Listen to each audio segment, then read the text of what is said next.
Happy Tuesday, everybody. Welcome to another episode of Market Update, where we discuss leading financial and economic developments in Asia, Europe, and North America. My name is Tony.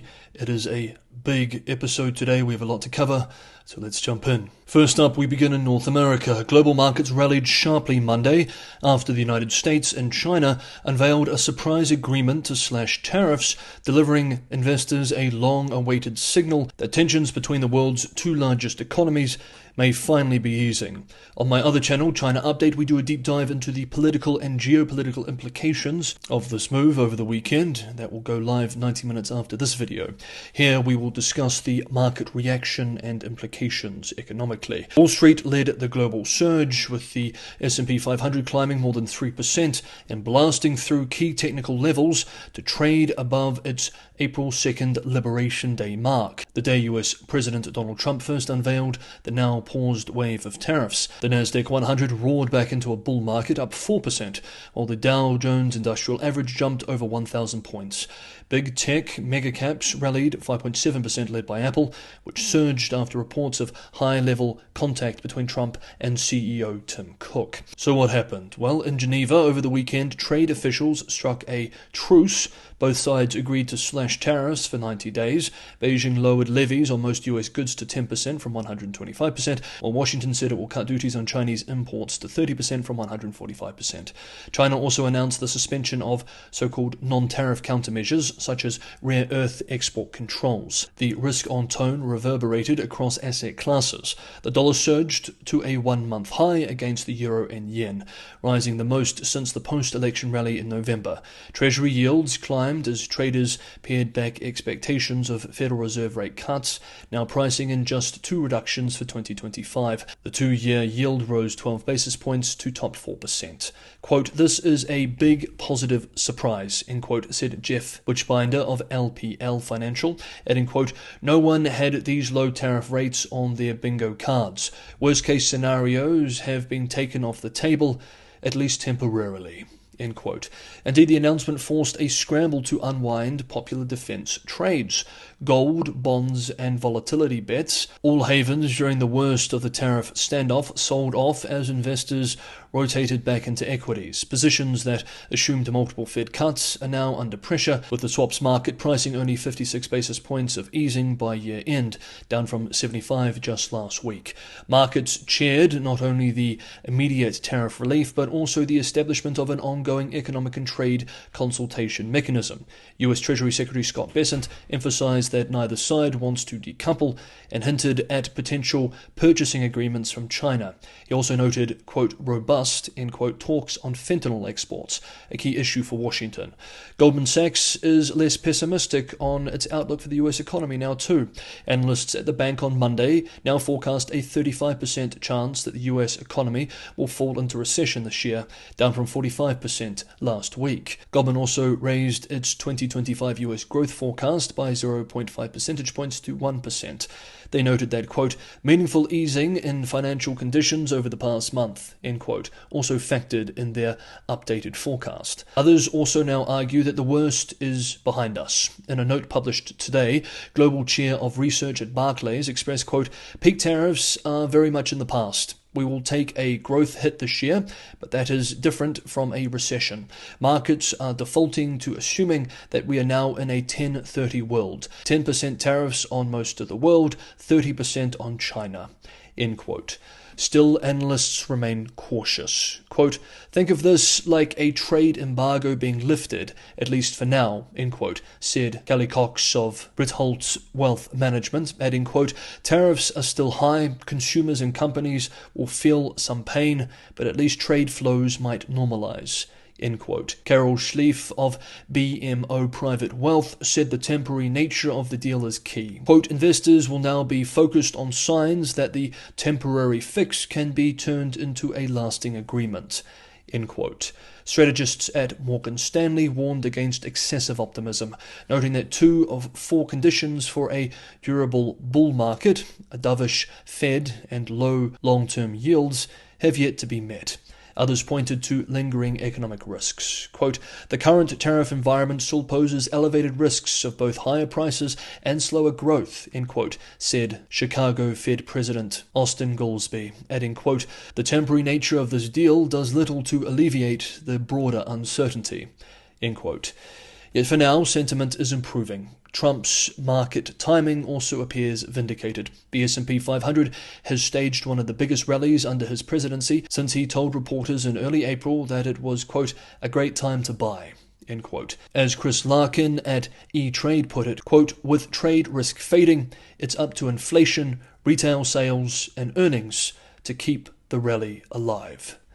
End quote. We now move to Europe. UK Prime Minister Sir Keir Starmer on yesterday, unveiled sweeping changes to the UK's immigration system, pledging to sharply reduce legal migration and respond to growing political pressure from anti-immigration sentiment, not just on the right, but increasingly in the centre and even on parts of the left too. The announcement signals a major shift in Labour's immigration stance and a clear effort to outflank critics like Reform UK leader Nigel Farage, who has recently gained ground in local elections. In a nationally televised address from Downing Street, Starmer declared the end of what he described as a failed era of lax border controls. Quote, "This Labour government is shutting down the lab. The experiment is over. We are taking back control of our borders," end quote, he said, echoing the slogan that helped drive the Brexit campaign to victory in 2016. Among the key reforms, the closure of the visa route for foreign care workers, the tightening of English language requirements, a doubling of the minimum residency period for permanent settlement from 5 to 10 years, and significant restrictions on family dependence and post-study work rights for international students. While Starmer offered no explicit numerical targets, he promised results. Quote, "Make no mistake, this plan means migration will fall. It's a promise," end quote, he said, noting that further measures would be considered if pressure on housing and public services persists. While the UK has arguably been the most immigration-friendly and open nation in Europe for decades, massive immigration levels have triggered social and political pushback. The new framework aims to cut annual net migration by up to 113,000, including a 40,000 reduction from limiting work visas to graduate-level jobs and 31,000 drop from restricting post-study rights and increasing oversight of universities. The government is also abolishing the immigration salary list and hiking the immigration skills charge by 32%, with the proceeds earmarked to fund domestic workforce training. A so-called high-talent route will be expanded to attract researchers, scientists and entrepreneurs, but officials estimate that this will only boost inflows by about 3,000 annually. Some measures target cultural integration as well. Starmer emphasized the need for shared values, stating online, quote, "If you want to live in the UK, you should speak English. That's common sense," end quote. Visa applicants and their families will be expected to meet tougher language standards and demonstrate progress over time. The tightening comes with risks. Business leaders and care sector advocates warned the government is jeopardizing fragile industries already grappling with labor shortages. Universities too may feel the squeeze. Graduates will now only be allowed to stay for 18 months post-degree, down from 2 years. And a promised new levy on international student income could further discourage overseas enrollment. Despite these gripes, however, these policy changes will likely be popular with the wider public, as pressure on infrastructure, public services and housing has long been a concern of the voting public, as have the challenges of assimilating large foreign populations into the British way of life. Net immigration hit a record 900,000 in the year to June in 2023. We are certainly living in interesting times. If you want to be on top of the most salient developments as they happen, through grounded and sober analysis, without partisan spin, consider subscribing to Market Update, hit the bell notification icon, and you will be. And if you're getting some value from today's episode, don't forget to hit the like button. And finally for today, Asian equities rose on Tuesday, echoing Wall Street's optimism after the United States and China announced a temporary reduction in tariffs, fueling hopes that the worst of the trade war may be over. Japan's Topix index climbed for a 13th consecutive session, and the Nikkei 225 surged over 2% at its peak on Tuesday, lifted by gains in exporters, banks and shipping companies. The broader rally was spurred by a dramatic rebound in US markets on Monday. quote, "This trade truce is a clear near-term positive surprise for Japanese equities," end quote, said Tomochika Kitaoka, chief equity strategist at Nomura Securities, adding, quote, "Momentum will likely continue, especially for export-sensitive sectors," end quote. In Taiwan, the TAIEX rose around 2%, while Australia's ASX 200 gained 0.8%. South Korea's Kospi Index opened higher, but later flattened. The Hang Seng Index in Hong Kong declined 1.5%, despite earlier gains, suggesting some profit-taking and regional caution. The yen weakened to 148.46 per dollar, reflecting a shift out of safe haven assets. Japanese government bond yields rose as investors rotated into riskier assets.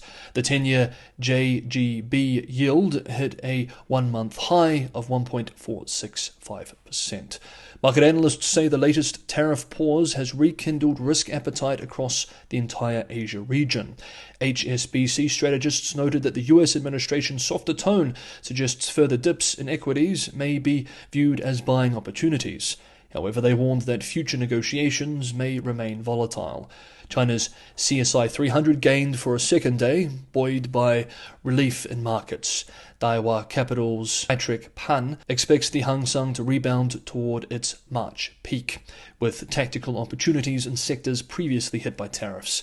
Markets now await further clarity on US trade negotiations with other countries and whether a broader shift away from protectionism is truly underway. East Asia's economic future is especially dependent on access to America's massive and dynamic consumer market. The next few weeks and months will be critical, and we will be following it day by day here on Market Update. That is today's episode. Thank you so much, everybody, for watching. Have a good Tuesday, and I will see you for another episode tomorrow.